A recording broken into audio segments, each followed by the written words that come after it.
Sir Kodali Nani arrest అని చెప్పేసి మీడియాలో విస్తృతంగా వార్తలు రావడం మనం చూస్తున్నాం సార్. మరి ఈ వార్తల్లో నిజమెంత ఉంది? ఎందుకు అరెస్ట్ అయ్యాడంటారు సార్? కొడాలి నాని అరెస్ట్ అవ్వలేదు, అరెస్ట్ అవ్వబోతున్నాడు. బట్ తెలుగుదేశం మీడియా అరెస్ట్ అయినట్టుగానే అతను ప్రొజెక్ట్ చేస్తుంది.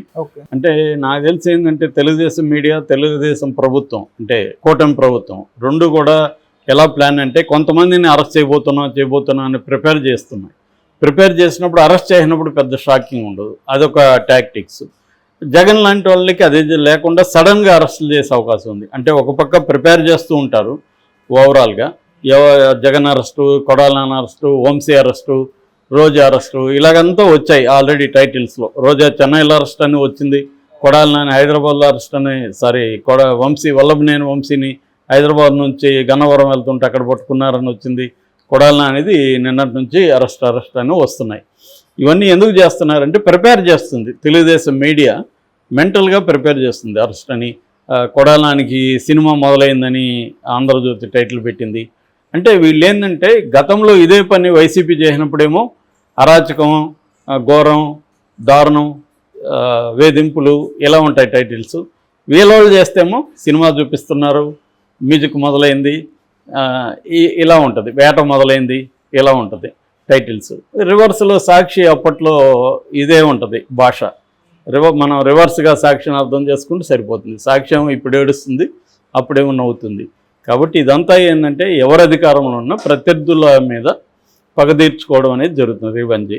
సో ఇప్పుడేమి గతంలో జరిగింది కాబట్టి వైసీపీ వాళ్ళు దాడులు చేశారు కాబట్టి ఇప్పుడు తెలుగుదేశం కూటమి ప్రభుత్వం వాళ్ళకి మ్యూజిక్ చూపిస్తుంది, సినిమా చూపిస్తుందని తెలుగుదేశం మీడియా రాస్తుంది. రేపొద్దున మళ్ళీ వైసీపీ వచ్చింది అనుకో, సేమ్ ఇదే, వాళ్ళు కూడా మ్యూజిక్లు, సినిమాలు, వెబ్ సిరీస్ అన్నీ వాళ్ళు కూడా చూపిస్తారుగా వీళ్ళకి. దీనివల్ల ఏమవుతుందంటే వీళ్ళతో పోదేది. ఇది ఖచ్చితంగా ప్రజల జీవితాల మీద, ప్రజల మొత్తం రోజువారీ జీవితం మీద దీని ఎఫెక్ట్ ఖచ్చితంగా పడుతుంది. రివెంజ్ కోసం కాదు కదా ఎంచుకున్నది. ప్రజలు ఎందుకు ఎంచుకుంటారు? మా సమస్యలను పట్టించుకోండి, అభివృద్ధి చేయండి, మాకు సంక్షేమం చేయండి అనేది ఈ రెండు ప్రధాన కర్తవ్యం.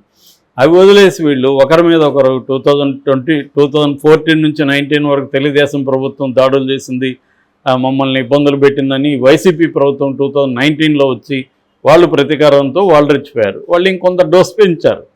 సో మీరు మమ్మల్ని చేస్తారని వీళ్ళు ఇంకా పెద్ద డోస్తో దిగారు. ఇప్పటికి కూడా ఇంకా రాధాకృష్ణరాజుకి డోస్ సరిపోవట్లే. ఇంకా ఎందుకు సాక్షిని మూసేయలేదు, ఇంకా దర్జాగా తిరుగుతున్నారు కదా తెలుగుదేశం వాళ్ళు, వాళ్ళని ఎందుకు ఇది చేయలేదు, ఇంకా జగన్ ఎందుకు లోపలేయలేదని ఆయన ఓపెన్గా ఎడిటోరియల్సే రాస్తున్నాడు, కొత్త పలుకులో నిన్న కూడా అదే రాశాడు. అంటే వీళ్ళు ఇలా రెచ్చగొట్టడం వల్ల ఏమవుతుందంటే వాళ్ళకు కూడా అందరూ మీడియా కానీ కార్యకర్తలంతా ఇదేనో చంద్రబాబు కూడా ఎక్కడో చోట సరెండర్ అవ్వాల్సి వస్తుంది. నిజానికి చంద్రబాబుకి రివెంజ్ అనేది ఆయనకి బేసిక్గా ఇంట్రెస్ట్ లేదని చెప్తున్నారు ఆయన. ఎందుకంటే ఆయనకు ఒక సువర్ణావకాశం వచ్చింది, సెంట్రల్లో కూడా ఆయనకి ఇవాళ బ్రహ్మాండమైన పలుకుబడి ఉంది. దాన్ని ఉపయోగించుకొని తను కానీ రాష్ట్రాన్ని అభివృద్ధి చేసి ప్రజలకు వీలైనంత సంక్షేమం అందిస్తే ఆయన పేరు శాశ్వతంగా నిలిచిపోతుంది. ఇప్పుడు పోయి నువ్వు జగన్ జైల్లో పెట్టడం, ఇంకోటి చేయడం వల్ల తాత్కాలికంగా నీకు ఆనందం కలగచ్చు, కానీ లాంగ్ టర్మ్లో ప్రజలు ఖచ్చితంగా వ్యతిరేకత వస్తుంది. సో ఇది చంద్రబాబుకి ఆయనకు తెలుసు, కానీ ఆయన మీద ప్రెజర్ అలాగా పెడుతున్నారు వీళ్ళందరూ. సో అందుకని చేయక తప్పట్లేదు. ఒక రకమైన రివెంజ్ పాలిటిక్స్. ఇప్పుడు ప్రభుత్వానికి రివెంజ్ ఉండకూడదు, నిజానికి వ్యక్తిగతంగా రివెంజ్ ఉండొచ్చు, కానీ ఒకసారి ప్రభుత్వంలోకి వెళ్ళినాక ఆ రివెంజ్ అనేది మోడ్ ఉండకూడదు. అది ఉంటే ఏమవుతుందంటే జనాలకి ఇబ్బంది అవుతుంది. ఇప్పుడు జగన్ అదే మోడ్లో ఉండి చంద్రబాబు అదే మోడ్లో ఉంటే తేడా ఏముంటుంది ఇద్దరికి? చంద్రబాబుకి జగన్ తేడా ఉందని నమ్మే కదా ప్రజలు ఈయన గెలిపించినప్పుడు ఆ తేడా ఎక్కడ చూపించాలి? రాష్ట్రాన్ని అభివృద్ధి చేయడంలో, ప్రజలకు మెరుగైన పరిపాలన గవర్నెన్స్ అందివ్వడంలో, శాంతి భద్రతలు మెరుగుపరచడంలో, వీటి మీద ఫోకస్ చేయాలి. కానీ ఒకవేళ ఆయన చేయాలనుకున్నా చేయనివ్వట్లేదు వీళ్ళందరూ. ఇంకా లోకేష్ కూడా యంగ్ బ్లడ్, రెండోది గతంలో కూడా తన నెక్స్ట్ స్టేట్మెంట్ ఇచ్చాడు కూడా చేయిస్తున్నారు. ఇక్కడ కొంతవరకు పవన్ కళ్యాణ్ కనీసం ఆయన తన శాఖల మీద దృష్టి పెట్టి పని చేసుకుంటూ వెళ్తున్నాడు. ఆయనకి లిమిటేషన్స్ ఉంటాయి విత్ ఇన్ ద పరిధిలో. కాకపోతే ఏంటంటే పవన్ కళ్యాణ్, నేను గతంలో కూడా చెప్పాను, ఆయన ఈ రివెంజ్ పాలిటిక్స్ని ఖండించాల్సిన అవసరం ఉంది, ఆయన గైడ్ చేయాల్సిన అవసరం ఉంది. అప్పుడు పవన్ కళ్యాణ్ కూడా ఈ అబౌవ్ ద సోకాల్డ్ పొలిటీషియన్స్ కంటే అబౌవ్ ఉంటాడు, జనాలు వస్తాడు. కానీ ఆయన సైలెంట్గా ఉంటే ఖచ్చితంగా ఆయనకి నెగిటివ్ అవుతుంది. ఎందుకంటే అప్పుడంతా అదెవరో చెప్పారు, జగన్ అధికారంలో ఉంటే పవన్ కళ్యాణ్ నాగుభావంలాగా ఉంటాడు, చంద్రబాబు అధికారంలో ఉంటే వానభావంలాగా ఉంటాడని. అలాగా ఉండకూడదు పవన్ కళ్యాణ్. ఎందుకంటే పవన్ కళ్యాణ్ ఒక భిన్నమైన రాజకీయాలు చేస్తానని చెప్పుకుంటూ వచ్చాడు. ఇవాళ ఆ భిన్నంగా లేనప్పుడు మనం మాటిచ్చి తప్పుతున్నాం, హామీలు నెరవేర్చట్లేదు, మనం వాళ్ళని అనవసరంగా వేధిస్తున్నాం అనేది పవన్ కళ్యాణ్ చెప్పగలగాలి. సో దీనికి వీళ్ళ ఇదేంటంటే అప్పుడు మరి మా ఆఫీసుల మీద దాడులు చేశారు, మా వాళ్ళ మీద దాడులు చేసి కేసులు పెట్టొద్దంటారా అని అడుగుతారు. సో కేసులు పెట్టాలి, మరి మీరు దాడులు చేయకుండా ఉండాలిగా. మీరు ఎందుకు దాడులు చేస్తున్నారు? మీరు దాడులు చేసినప్పుడు వాళ్ళని అదే కొడాలి నాని ఇంటి మీద మీ వాళ్ళు దాడులు చేశారు కదా, వాళ్ళని అరెస్ట్ చేశారా? మిథున్ రెడ్డి రెడ్డప్ప ఇంటికి వెళ్ళినప్పుడు అక్కడ పోయి కార్లు తగలబెట్టి దాడులు విజువల్స్ ఉన్నాయి కదా, వాళ్ళని అరెస్ట్ చేశారా? మీ వాళ్ళు దాడులు చేస్తే మీరు అరెస్ట్ చేయకుండా వైసీపీ వాళ్ళు దాడులు గతంలో చేశారని ఇప్పుడు అరెస్ట్ చేస్తుంటే విశ్వసనీయత ఉండదు. రేపొద్దున వైసీపీ వాళ్ళు కూడా ఇదే చెప్తారు, మా వాళ్ళ మీద దాడులు చేస్తే మేము గమ్మున ఉండాలా అని రేపు వాళ్ళు కూడా ఇదే లాజిక్. కాబట్టి ఇక్కడ ఒక బ్యాలెన్స్డ్ అండ్ ఆబ్జెక్టివ్ అనేది లేదు. సమర్థించుకోవడానికి చెప్తున్నారు తప్ప గతంలో దాడులు చేశారు కాబట్టి మేము కేసులు పెడుతున్నాం అంటున్నారు, కానీ మీ వాళ్ళు దాడులు చేస్తే కేసులు పెడుతున్నారా అన్న ప్రశ్నకి ఆన్సర్ లేదు. సో ఇది ఒక విశేష సర్కిల్. అంటే మామూలుగా స్కూళ్ళల్లో వాడికి ఇచ్చాడు కాబట్టి నేను గిల్లాను సార్, నేను ఇచ్చాను కాబట్టి వాడికి గిల్లాను కొట్టుకొని వస్తుంటారు టీచర్ల దగ్గర.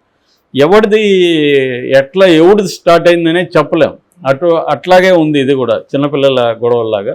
ఏదేమైనా కొడాలి మీద ప్రజెంట్ కేసు ఏంటంటే, గతంలో మాజీ ఎమ్మెల్యే రావిపాటి వెంకటేశ్వరరావు అక్కడ ఉన్నప్పుడు ఆయన మీద వీళ్ళు దాడులు చేశారని, వంగవీటి మోహన్ రంగ వర్ధంతికి వెళ్ళొద్దని ఆయన బెదిరించారని, చివరికి తెలుగుదేశం ఆఫీసులో ఈయన ఉన్నప్పుడు అక్కడ దాడులు చేశారని అని చెప్తున్నారు.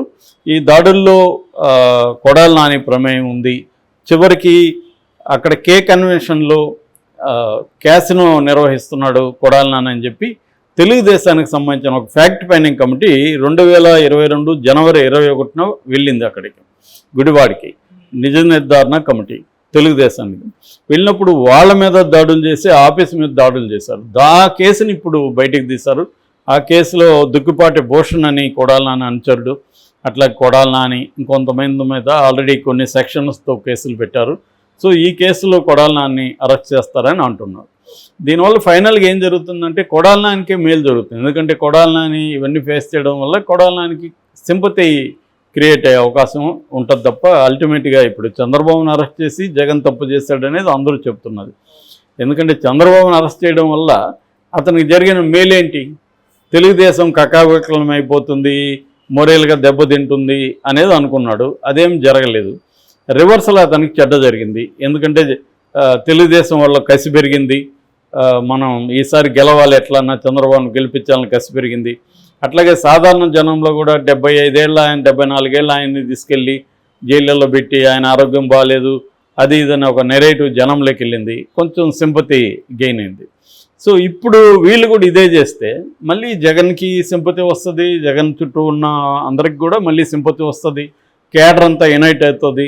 జగన్ మీద అసంతృప్తితో, మామూలుగా అయితే జగన్ మీద అసంతృప్తితో కేడర్ ఉంది.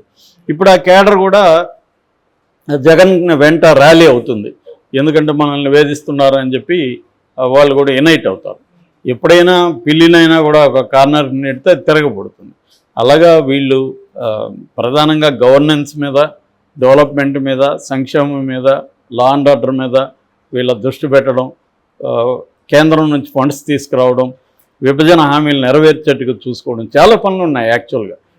వాటికే టైం సరిపోదు. అది వదిలేసి వీళ్ళు ఇటువంటి దాని మీద పెట్టడం వల్ల జగన్ని నేలమట్టం, భూస్థాపితం ఇంకోటి చేద్దాం అనుకుంటారు. కానీ అంత ఈజీ కాదు. అది టెంపరీగా సక్సెస్ అవ్వచ్చు కానీ లాంగ్ టర్మ్లో వర్కౌట్ అవ్వదని మనం మోడీని నిరూపించాడు. 10 ఏళ్ళుగా మోడీ కాంగ్రెస్ ముక్త భారత్ అంటున్నాడు.